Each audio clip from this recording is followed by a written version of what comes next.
Triple A, double C, dégradation de 4 crans, le métier d'une agence d'évaluation financière comme Moody's, Standard & Poor's ou Fitch est d'attribuer une note à un acteur économique.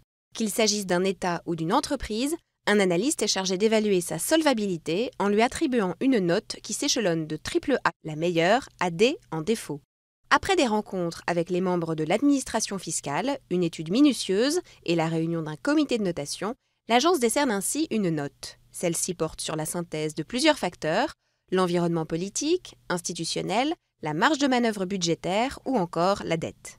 En principe apolitique, cette appréciation est très utile aux investisseurs. Elle les informe sur les risques auxquels ils s'exposeraient s'ils prêtaient de l'argent à tel emprunteur et sur sa capacité ou même sa volonté à rembourser sa dette. Aujourd'hui, l'aggravation rapide de la crise de la dette dans la zone euro menace les notes de tous les États européens. En effet, une note est abaissée en raison de plusieurs facteurs. Des perspectives de croissance économique inquiétantes ou l'inefficacité d'un plan de rigueur, comme actuellement dans plusieurs pays d'Europe.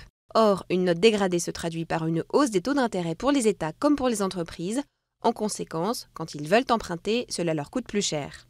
Mais qui paye ces agences ? La plupart des États et des entreprises rétribuent les agences pour qu'elles notent leurs dettes. Cela représente environ 90% de leur chiffre d'affaires.